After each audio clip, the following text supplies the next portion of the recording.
get that?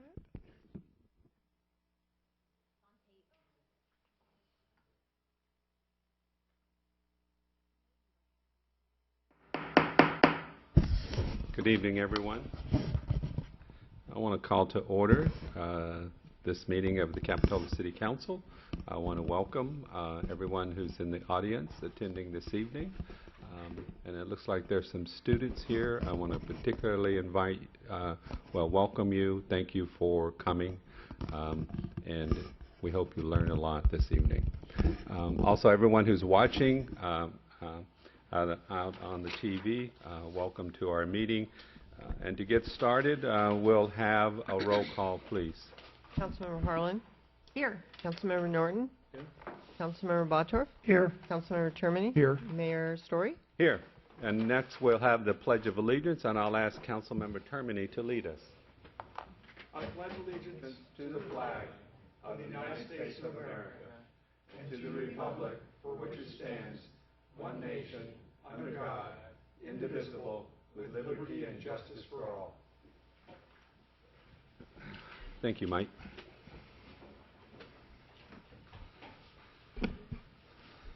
To begin this evening on item 2, we have a couple of presentations. And the first is a proclamation recognizing Building Safety Month. You know, we take for granted the buildings that we work in, that we visit, and in some cases that we live in. And we take for granted that they're safe. But, you know, they're safe because there are building codes and standards that are complied with to build these buildings. And we have individuals who go and inspect these buildings and to make sure that they are built to appropriate codes. Building Safety Month is sponsored by the International Code Council, and they do this to remind the public about the critical role of our community's large unknown guardians of public safety, our local code officials, who assure us safe, efficient, and livable buildings. And I just want to recognize, the city's building inspector, the code official for the city of Capitola is Mark Wheeler. He could not be here this evening to receive this proclamation. But maybe, Rich, if you want to receive it on his behalf, that would be good. And whereas building safety, maximizing resilience, minimizing risk, that's the theme for Building Safety Month 2014.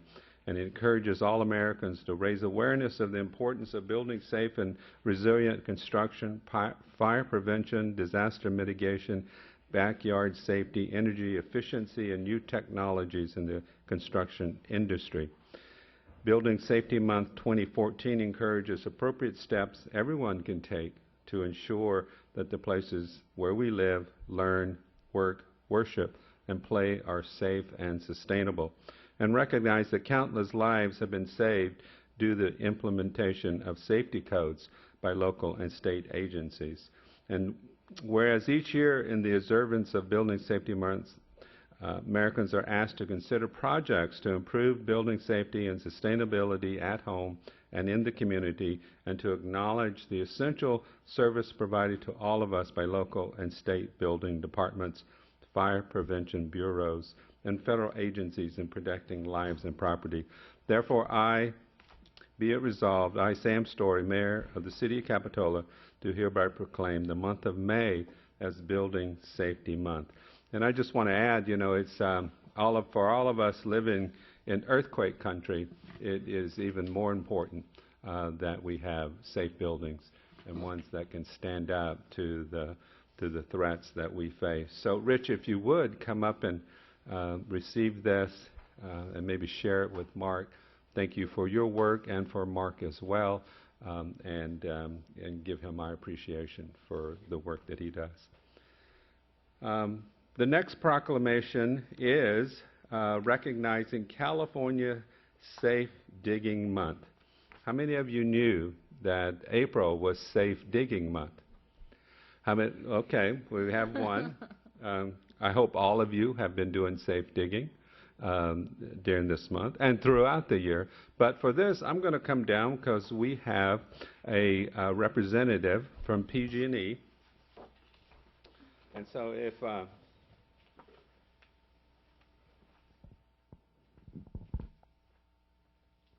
you, Sid. Don Mathis from PG&E Government Relations. Come on up here. And here, why don't you come on this side? And the camera's right there in front of us. And I'm going to do this. This is City of Capitola's Mayor Proclamation for California Safe Digging Month, which is April of this year.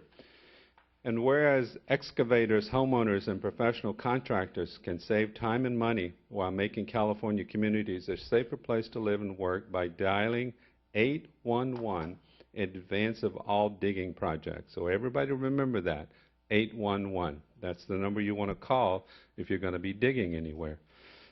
Whereas the 811 Call Before You Dig program is a vital public education and awareness program dealing with the safety of subsurface excavation, and education is the key to promoting safe digging practices. And I'm going to not read every bit of this, but we'll go down and just identify whereas undesired consequences such as service interruption, outages, damage to public and private infrastructure, and property damage to the environment, personal injury, and death are risked by failing to call 811 before digging or safely making utility lines, or safely marking utility lines. And so whereas the free notification service provided by the Underground Service Alert of Northern California and Nevada has dramatically reduced the number of accidents causing property damage, personal injury, and interruption of vital services, and now therefore be it resolved, I, Sam Story, Mayor of the City of Capitola, do hereby proclaim April 2014 as California Safe Digging Month and encourage all excavators, homeowners, and professional contractors to call 811 in advance of all digging projects. Yeah, a short little phone call could probably save you a lot of grief afterwards. And so thank you, Don, for being here and for representing PG&E. And it's my honor to provide you with this Mayor's Proclamation. And did you want to say? I'll just thank you, Mr. Mayor, and thank you, council members and city staff for helping us get the word out about 811, Call Before You Dig. It's estimated that once every few minutes, a utility line, an underground utility line, is unintentionally cut into.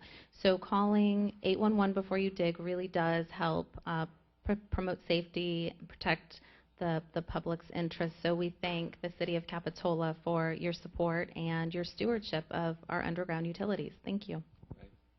Thank you, Don.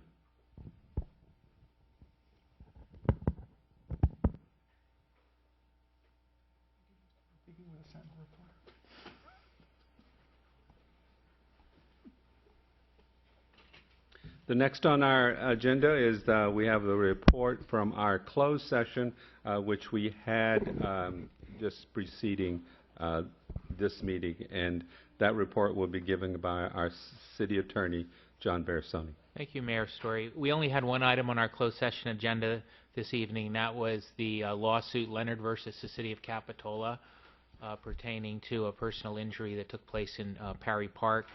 We gave the council a status report on that matter, and the council gave us instructions with regard to its ongoing defense, and the council took no reportable action in closed session, and that's the end of my oral report. All right. Thank you, John. The next is additional materials. We did have one email that was provided for us up here, and this is from Sandra Sandoval.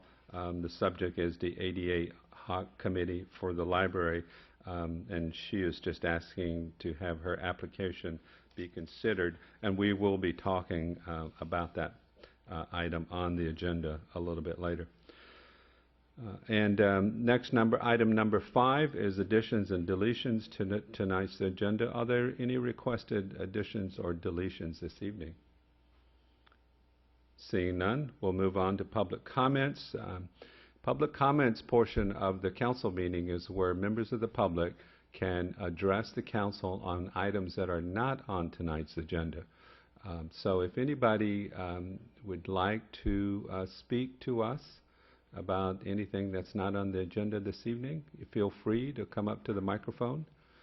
And seeing none, I'm going to close the public comments portion of our meeting, and we'll then move on to City Council, City Treasurer, and staff comments. We'll start with staff comments. Any information from staff this evening? Seeing none, Madam Treasurer, any? No comments. No comments. City Council members. Yes, Mike. Yes. On Wednesday, we had a dedication of the art project. I want to thank Lisa Murphy, Kelly Beretta, who's not here, for organizing it. The art project, now complete on 41st Avenue, is beautiful. We've received many, many positive comments on it. And I want to thank the staff at the city, the council, and the Art Commission. Thank you, Mr. Mayor. Thank you. Ed? I have nothing. Stephanie? I do. I just two, or just one rather. I'm going to attend a conference next week. I'm not sure whether I'm going to go for 1 or 2 days, but it's the annual California Water Environment Association. And this is as my role on the sanitation district. And it's their annual conference that is for the various engineers about designing systems and on maintenance, on what are the latest technologies in trenchless technology and so forth, and odor control and a number of different things. They're going to have a workshop that is going to be on plastic bags. They're going to have and reuse and so forth. It's I'm sorry, on flushable wipes. Multi-vocational roundtable on flushable wipes. This unique interactive session will bring you up to date on disposable products that are labeled flushable. Roundtable discussions will cover all aspects of this hot topic. Wastewater staff and collection systems, source control, public affairs, operations and maintenance, government affairs will benefit as each function deals with disposable products flushed into the collection system and the challenges they present. And as I think I mentioned before, we have a campaign going to educate people to don't put those towels down the toilet, because they'll say flushable, you can flush it, but they'll clog up your system, or they'll clog up our system. So we have to do a whole lot more education about that. And then there's some sessions on the issue of drugs and can you flush those down the toilet? No. And collection systems, and we have that, and we can do more about promoting that system. And the flushing the pharmaceuticals. And then they're going to have a session on trash reduction and plastic bag ban, is it effective? And Clean Creeks, healthy communities, and making wastewater and stormwater sexy, and a bunch of other things. So I'm going to go, what does a successful fats, oils, and grease program look like? And that's another program that we're working on. We're going to be advancing to educate people to don't pour your fats, oils, and grease down the sink.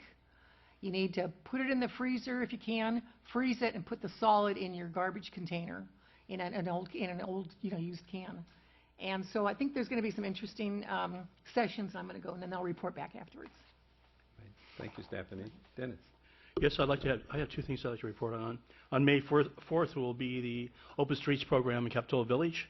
That's a Sunday from 11 to 4, and it's a community day. We're inviting the whole community to come down and share what the village can be with automobile free for one day.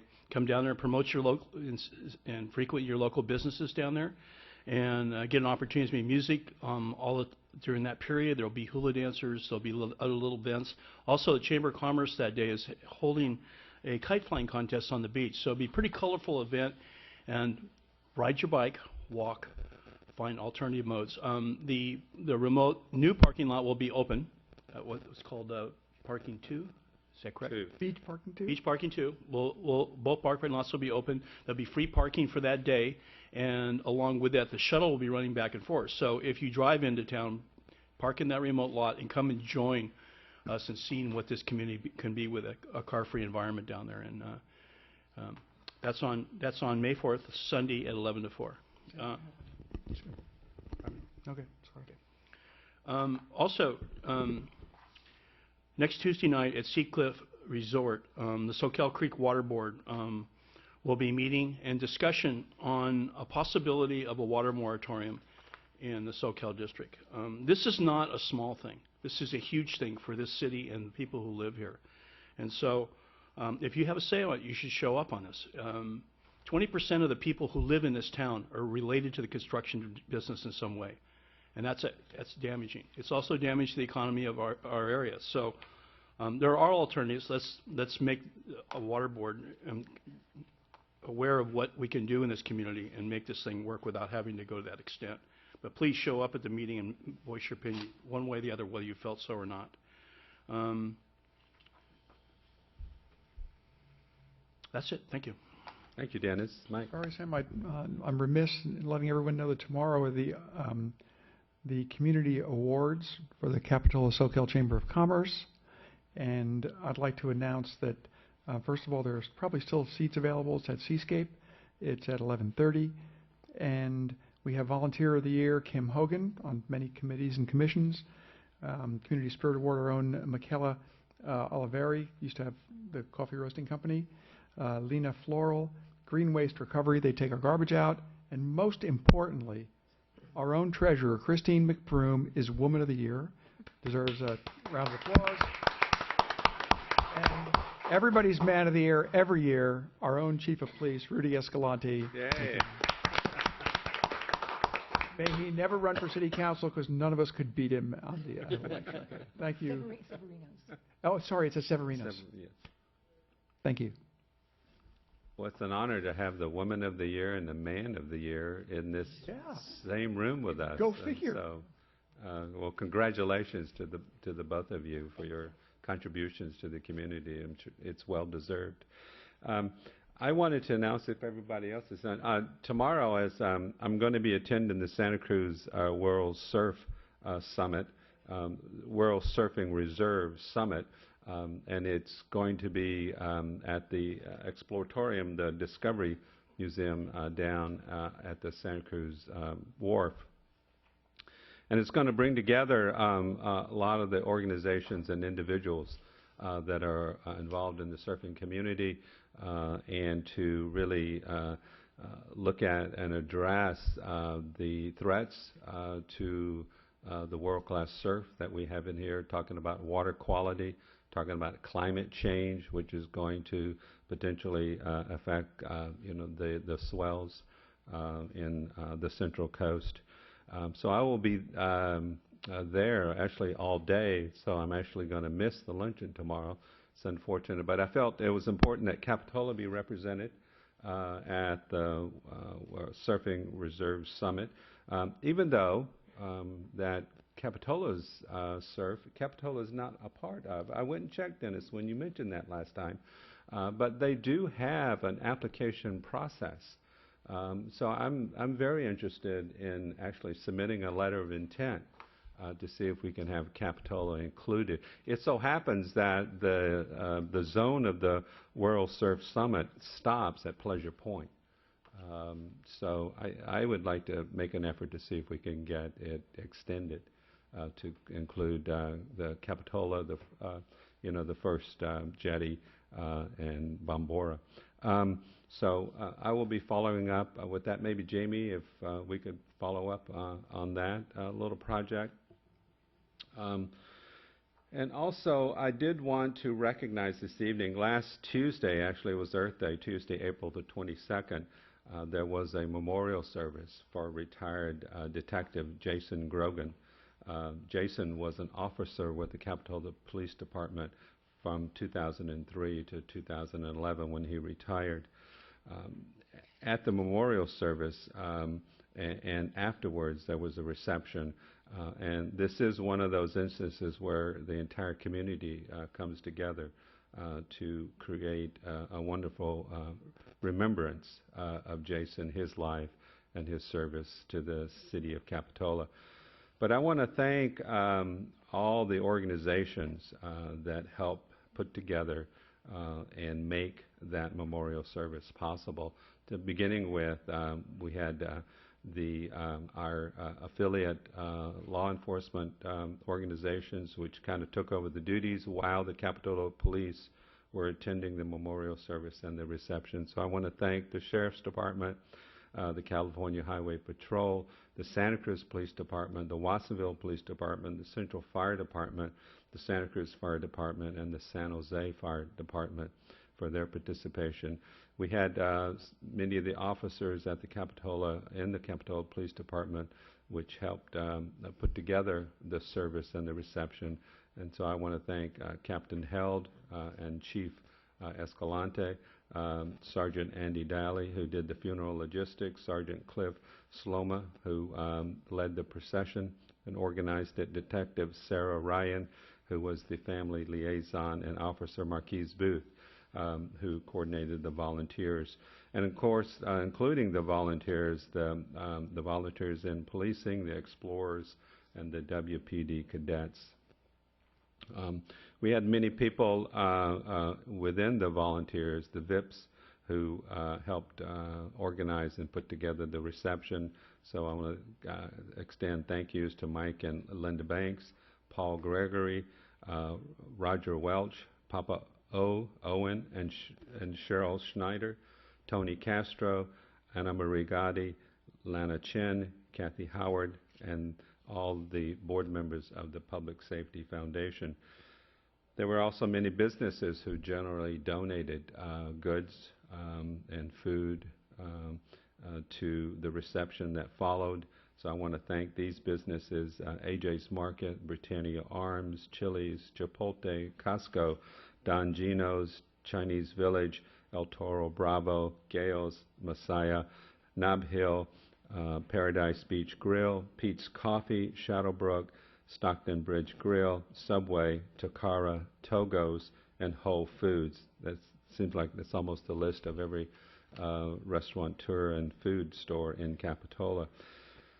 And for anyone out there that would like to make a donation in remembrance of Officer Grogan, you may do so to the Santa Cruz Fallen Officers Foundation, and you can find them at the fallenofficersfoundation.com. Thank you for everyone who helped put together that memorial service and the reception that followed. With that, we'll go on to boards, commissions, and committee appointments. We have one committee for consideration this evening, which is to consider appointments to the Library Ad Hoc Committee. For those of you in the audience, we have plans to build a new library here in Capitola. Maybe about a 14,000 square foot library, and there's work being done to make that happen. And in order to help facilitate and move that project along, we had organized a Capitola committee, and we call it the Library Ad Hoc Committee, which is going to be getting together to help us finalize the design and the ultimate location and the financing for a new library here in Capitola. So we have, for consideration, appointments to that body, and I'll ask for a staff report on the item. Yes, thank you, Mayor and council members. As you recall, in February 13th, the City Council made appointments to the reestablished Library Ad Hoc Committee, and then again in the actually in the March 13th meeting, City Council approved to not make any appointments at this time because the committee was going to take a 2-month hiatus, and so and advised staff to start recruitment for the committee to get additional members. And so staff reinitiated the recruitment on March 14th and received 4 applications from Shirley Manis, Sandra Sandoval, Rebecca Wallow, and Susan Westman. And I wanted to point out that after the staff report was prepared, staff realized that the recruitment notice states that the application deadline is May 1st. So the city council may consider continuing the appointments until the May 8th city council meeting and see if any other applications come in, or make appointments tonight, and if additional applications come in by the application deadline, then the council may consider additional appointments at that time. I just wanted to note the next library ad hoc committee is scheduled for May 7th in the city manager's office. And that's the end of my report. Thank you. All right, thank you, Sue. Yes, Mike? I have a question. Even though it's an ad hoc committee, it's still a public meeting, is it not? That is correct. The meetings are open to the public. Okay, thank you. Are there any questions about Sue's report? Before we discuss it further here, I was just wanting to see if there's any member of the public that would like to address the council about these appointments. Seeing none, I'm going to bring it back. And I did at one point say that the bigger the committee, the better. I've reconsidered that, and that sometimes it gets a little ungainly, and I think that if we're looking to fill a vacant position, I think there's no better applicant than Susan Westman to have someone of her knowledge of the workings of government, as well as lifetime resident of Capitola. I would like to move her appointment to the Library Ad Hoc Committee. Second? Question of the motion. Are we only going to appoint one member tonight? It makes it, we have 5, so it makes it 6. That makes a difficult number. But I don't know that we necessarily take any votes that become cumbersome, and it's actually a committee that doesn't even have a chair. It just meets, and the city manager more or less regulates us. Is that difficult for an even number? I don't know. No, I'm okay with that. I'm okay with that, Mike, but I'd like an amendment to that motion that we leave. Oh no, it gives us 7, doesn't it? It gives us 7. That's correct. There are 6 today. Oh, there's 6 so today. Susan Okay, would be well, the that makes second. it... Okay, well, we do have it advertised till May 1st, so in all fairness, we should leave it... That's my concern, is that we're Yeah. still advertised for the opening. Yeah. can I, on the clarification of the motion, is the intent to close the application process? Not necessarily. We can okay. leave it open, and I'd like to get another member on there because we won't meet again till after the next meeting of the ad hoc committee. Therefore, I believe. So I would like to get Susan Westman on so she is at our next meeting, and then we can reconsider this if we get more applications at the first meeting, or at your pleasure, Mr. Mayor.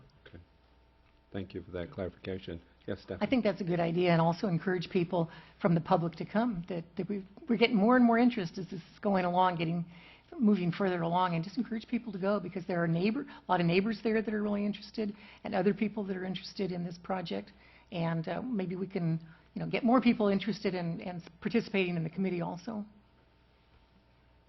We clarify the motion. What is the motion? The motion is to immediately appoint Susan Westman to the ad hoc committee, and then to see if we'd like to reconsider it at our first meeting in May. We might choose to add more members. Okay, when we leave the nomination thing, we leave it open until May 1st. I think that's how we're advertised, so I Okay. think we're bound to do that. Okay. Can I ask Mike, when is the ad hoc committee meeting again 7th next? of May May. 7th? I believe. Um, And we don't meet till the 9th, is that true? 8th. Or the 8th, so. I think it would be good for the committee to make a determination among itself how large it should be. I can bring you that report back. Dennis and I were both on that. Right. I mean, hopefully you could have that on your agenda, because we have multiple applicants. I mean, and yeah, you guys could think, do we want, to be a committee of 9, 12? We could, and if that's okay, Sure. I'm happy to see all of them go on and participate. But it may be, as you say, unwieldy to have so many, and I know staff may have some insight into that. So, We'll make sure it's on our agenda for the first meeting. okay, good. Thank you. Any further discussion on the motion and the second? I'll second. Okay, hearing none, I'll call for the vote. All in favor? Aye. Any opposed? Hearing none, the motion passes unanimously. So this will come back to us at the next, or at a meeting in May.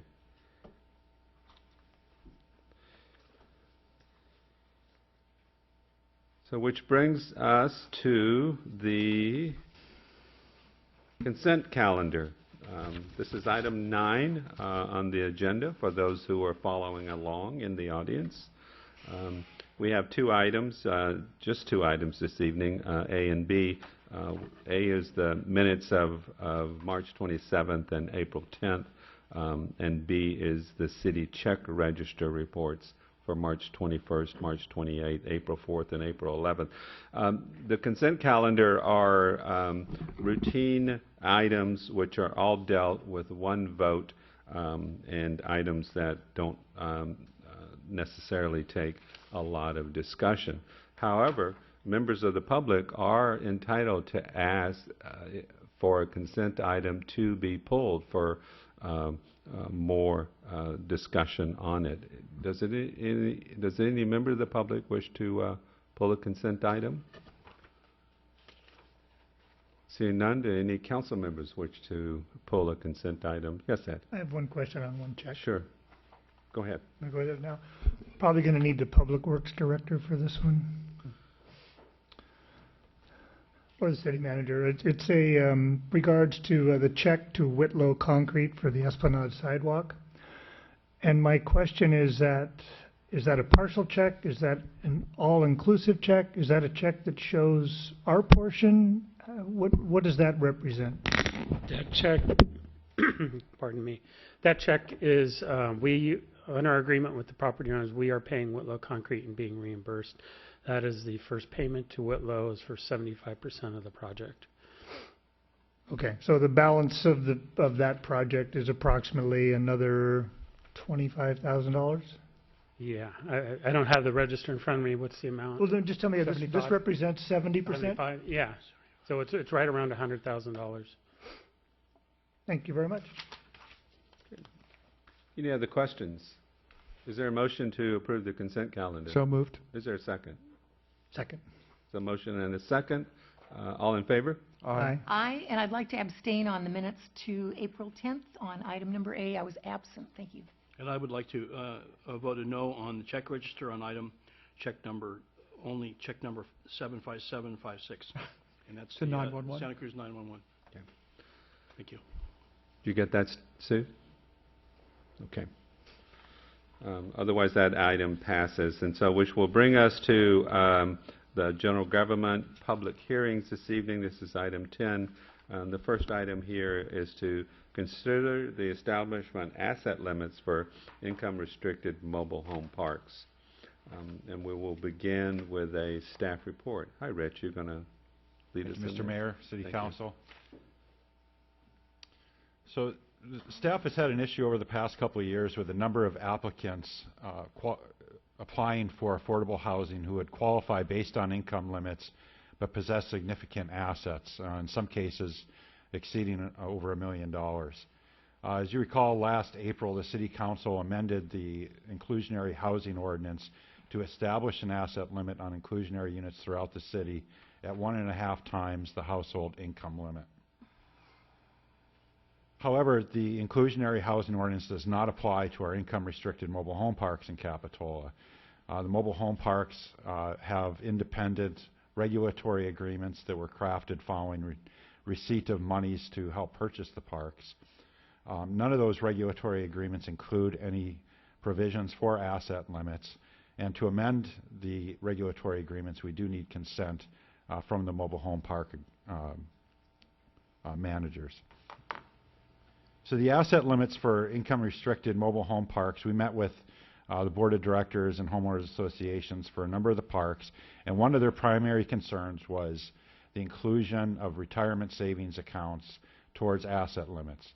A number of these parks have a lot of residents who are seniors and rely on the retirement savings, and they did not want those monies to be counted towards their assets. Staff researched the issue. We looked at how other agencies approach this issue. What we found is there's really a variety of different approaches that have been used. Many agencies who do have asset limits do not restrict the amount of retirement funds whatsoever. They can have unlimited retirement funds. However, staff felt that there should be some cap on the amount of money that an individual could have in a retirement account and still qualify for affordable housing. So what we came up with was a 1.5 times income limit, similar to the inclusionary housing ordinance with a $500,000 exclusion for qualified retirement accounts as defined by the federal government, things like IRAs, Roth IRAs, 401ks, and such. Alternatively, at a request of one of the parks, we also thought an acceptable approach would be using the state of California's asset limit, which includes 10% of the assets added to the income calculation. So in Capitola, we have 4 mobile home parks that are income restricted. Wharf Road has 34 affordable units, and we've talked to their board. They agree to apply asset limits using the $500,000 retirement fund exclusion. Turner Lane has 7 affordable units. They also agreed to the method of using the retirement fund exclusion.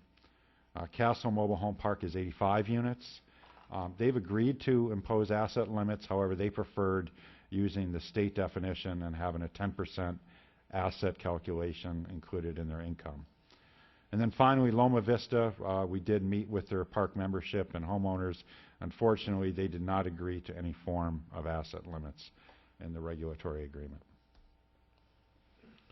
Just as a quick comparison of the 2 options that we are proposing, the $500,000 retirement fund exclusion, if you had a 2-person household under moderate income limits, they could have $83,500 annually in income, which under the inclusionary housing asset limits would be $125,250. If you added to that a $500,000 retirement fund exclusion, a 2-person household could theoretically have an total assets of $625,250. Under the 10% asset calculation method, that same 2-person household, depending on the amount of income they have, could have an asset limit ranging from $0 to $835,000. If that household brought in $20,000 a year, their asset limit would be $635,000, very similar to the same approach with the retirement fund exclusion. However, that number does change as the amount of income that household would receive. If they had a $50,000 a year annual income, then their asset cap would be $335,000. So it's really not an apples-to-apples comparison. However, I think in most cases, the bottom lines would come out to be very similar. Staff's recommendation to you tonight is that you adopt the proposed administrative policy to establish asset limits for income-restricted mobile home parks and direct staff to execute regulatory agreement amendments with mobile home parks to implement an asset limits policy. And that concludes my presentation. Thank you. Thank you, Rich. Other questions? Yes, Mike. Rich, it seems to me that the $500,000 exclusion is much more liberal than the other. You can get into a lot of trouble with 2 persons on Social Security. Their income is well over, it's like $60,000 if they're at the maximum. So it seems like there's a lot more latitude in the $500,000 one. Would that be accurate? I'm sorry, you're saying the 10% would be more liberal? I'm saying that they would be able to have a greater allowable asset with the $500,000 exclusion. Well, the total figure is based on household size. So, for instance, a 1-person household could have total assets of $609,000 and change under that method. I'm seeing in all cases there, and I don't think that 2 people, like I said, on Social Security would certainly have income of $50,000 a year together. Right. And in all cases, the numbers on the upper chart, the allowable asset numbers, are considerably higher than the allowable assets with the other one. So I'm saying that the $500,000 is more liberal and allows them greater assets for security. I think that's correct, depending on the income that they receive. And also, this, in both cases, we're excluding the money they need to purchase the mobile home. Is that correct? That's correct. Okay. One other point that I think that's good to keep in mind is the differences between the parks. And that's, I think, a little bit of what you're seeing in the different solutions, is that the 2 parks which were okay with the retirement exclusion are generally perceived as more retirement parks, whereas Castle traditionally is more of a working resident park. Mm-hmm. So, like you said, I think it'd be probably much more likely that residents in Castle will be moving in, would have some income, but may or may not have large nest eggs, whereas a lot of the residents moving into some of the other parks are really relying on that nest egg for their future years. I'm just reluctant to restrict retiring couples and even singles from having to have as little money as possible as an asset because, we know how fast that can go, especially in a medical situation. So I'm hypersensitive to that, to cutting it too close to the bone. Yeah, Dennis? Well, I thought we were out of the mobile home management business. One would I really think. did. And I would like to know what else in the decision-making process the city is still involved in management of these. I'd like to see something that's encompassing what we are involved in. Because I was really in the impression that we had set these rules and regulations and that we passed them on with the development of the rules for these mobile home parks and that we were no longer involved in this process. And here we are, we're looking at it. Again, not that we shouldn't look at this, I think it's an important one, but I wonder what else is out there that keeps us in place for the next 25 years that we're trying to manage mobile home parks that we really had intention as a community to step out of the way of. When the city assisted these parks to purchase them from their owners, we provided either city redevelopment dollars or CDBG or home funds to do that with. And as part of the use of that money, they had to commit to providing long-term affordability for either all or a portion of their residents. So how that's verified now is the County Housing Authority reviews all the incomes of applicants, and they run them by us to make sure that we agree.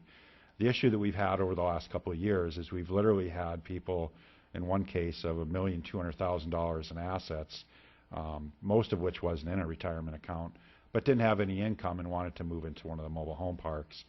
We feel that wasn't the intent of providing affordable housing, and so that's kind of the impetus to establish some asset limits. But Rich, did you see us staying in this position for the next 25, 30 years when on issues as lives and times changes, or is our intent really as a city to move out of this? And do we have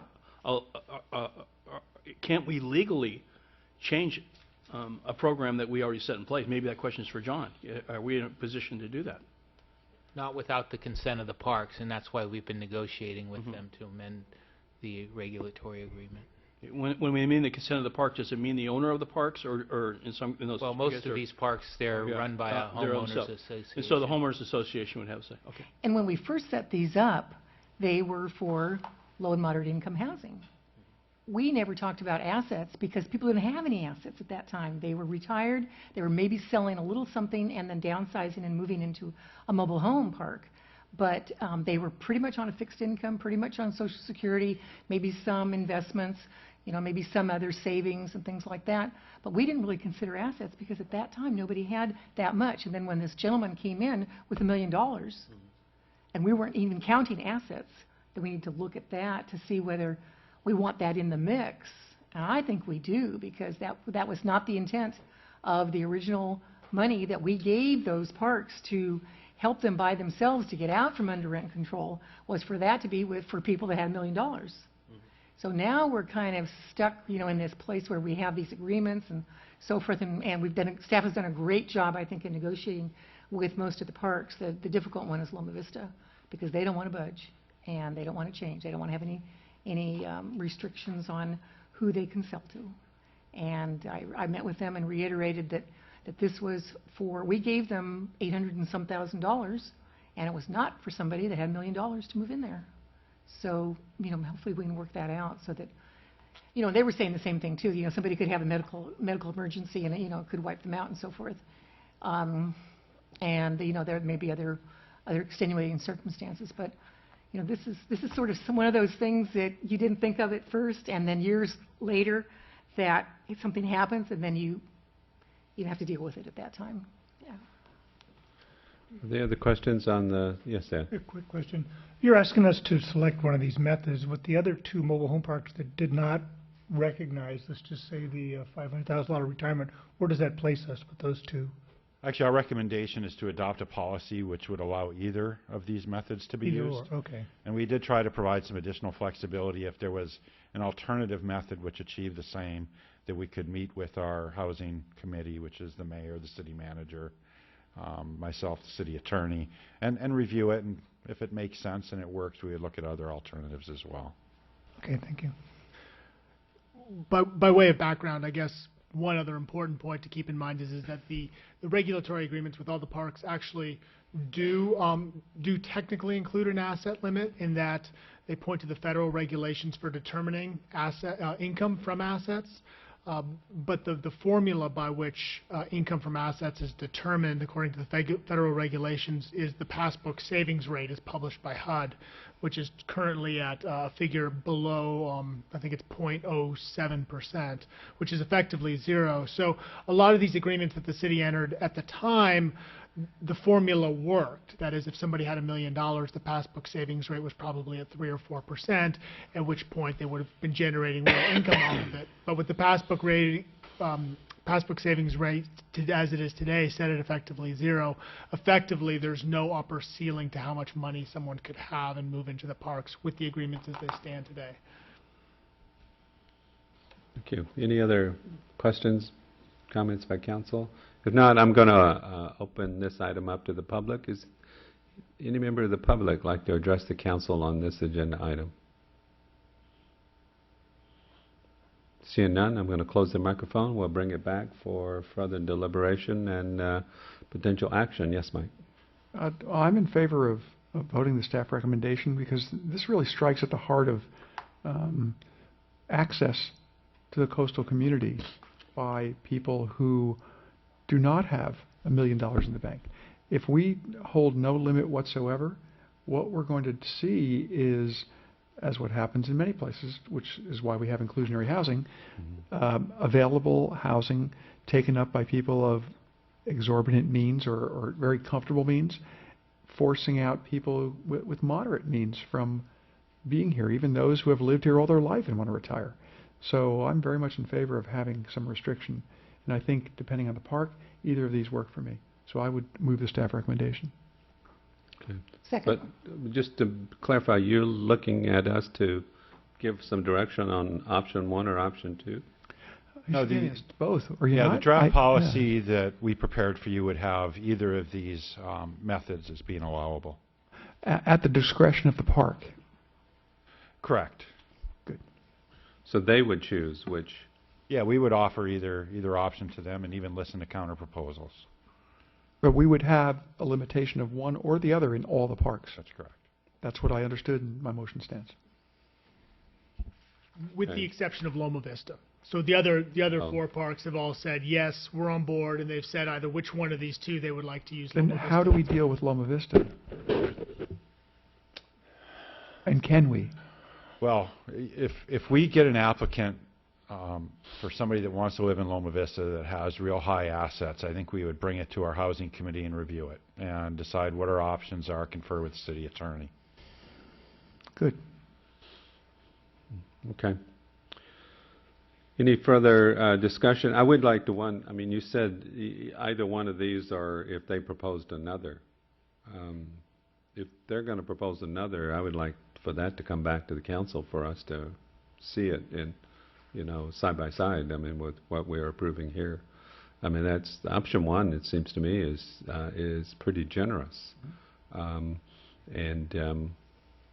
as Mike mentioned, I mean, this really secures, affordable housing here in Capitola. And so I would just like to add that stipulation that if there's an alternative proposal submitted, that it come back to us for consideration. Is that okay to the maker of the motion and the second? Acceptable. Right, thank you. So with that, I'll call the question. All in favor? Aye. Any opposed? The motion passes unanimously. Which brings us to item 10B, which is to consider a resolution rescinding resolution number 3936 and adopting a revised conflict of interest code for the city of Capitola to become effective May 1, 2014. The proposed action is to adopt the proposed resolution and the revisions to the conflict of interest code. So who's staff report? Yes, thank you, Mayor and council members. Every year we review the conflict of interest code, or at least every other year, and it's a state mandate. And the Fair Political Practices Commission has set up a regulation which contains the terms of the standard conflict of interest code that every local agency should adopt. And so tonight we're just making an addition to our code of adding the environmental project manager to our list of designated individuals that are required to fill out a Form 700, which is to report any of their investments or decisions that may be made by them that may affect the city. So they need to report their income, investments, and real estate, and any gifts received. So there is varying degrees of disclosures. So this is just adding one additional position to the conflict of interest code. And that ends my report. Who is the environmental project manager? Danielle Harriet in the Public Works Department. Yes, Mike. Question of staff. Sue, why isn't the Planning Commission and the City Council on this list? Because they are considered 87-200 filers, so Okay. they are always required to fill out the Form 700. And don't need to be on this list? That's correct, and they are listed on the resolution number 2, stating this resolution does not contain the following offices because these offices are already regulated by and subject to the Government Code 87-200, which are council members, planning commissioners, city manager, city attorney, and city treasurer. Got it. Thank you very much. Thank you, Mr. Mayor. All right. Any member of the public wish to address the council on this item? Seeing none, I'm going to close the microphone. I'll bring it back for action. Move approval of this recommendation. Motion. Second. So motion is second. All in favor? Aye. The motion passes unanimously. That brings us to the end of our agenda. And for you students out there tonight, you picked a good meeting. It was a short meeting, and so I hope you'll come back. You're welcome. But I'm going to adjourn us this evening to the next regular meeting of the City Council on. Oh yes, Stephanie. Just a last oral communication. You know, when we first were talking about smart meters a couple of years ago, people were saying that that their readings were incorrect, that they were twice as high as they were last month, and you know, we were hearing that. Well, we weren't hearing anything about them being under very much. But I got a bill and it said 0. And so Can I have your used meter? 0 water. That is a smart meter. So, you know. PG&E lady isn't for- still here, is she? Okay, good. And Good. So, and it said 0 for March, and it said 2 units for February. And I'm a 3-person household. Nicely done, Stephanie. And January was 13. And, you know, usually it runs 9, 10, 11, you know, something like that. I don't know why January was 13. So I did the honest thing. I called them. They came out within about an hour to replace my meter, and they said it got stuck. And so they replaced it. And even though I said, you know, I don't have a smart meter, I have an old-fashioned meter. And anyway, I said, but that was a new meter, because I know you put a new meter on there. It's not a smart meter, but they put a new old one, unless it's an old one, unless it's a smart meter disguised as an old one, I'm not sure. But anyway, they replaced it, and they said, thank you, they will average my bill, you know, for the last couple of months. And so about 2 days later, I got that bill. So they want their money, and they're Johnny on the spot, and I'm happy about that. But anyway, just FYI. Thank you, Stephanie. Wow. The chief of police, come on up to the podium. We haven't really heard from you tonight, and I had to come up with something to drag you up here. Besides being man of the year, it's come to some folks' attention that our carefully crafted regulations on surf schools could be getting a little bit loose, and we're concerned with the safety of especially surf schools where they have one instructor and they have 8 students, and it's pretty willy-nilly and dangerous. I just wanted to bring that to your attention. Yes, and staff has already contacted those 2 businesses. We've sent letters, and the sergeant who's in charge of that program has also spoke to the person who sent us the email. So we appreciate being contacted and you forwarding that to us. And I know that you surf out there regularly. Maybe you should surf in uniform, and that would tone things up a little bit. Thank you. All right, you're welcome. Thank you. By the way, his badge is on his surfboard. I mean, the really? badge is glassed into his surfboard. Just so watch out, surf schools. The chief's out there. Right. It's good for everyone to know. So I did want to announce that if anybody wants to view a rebroadcast of tonight's meeting, this will be rebroadcast at 8 a.m. on Wednesday following the meeting, and on 1 p.m.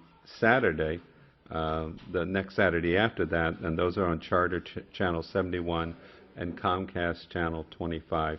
With that, I'll adjourn us to the next regular meeting of the City Council on Thursday, May 8th, 7 p.m. in these council chambers. Good night, Capitola. Thank you.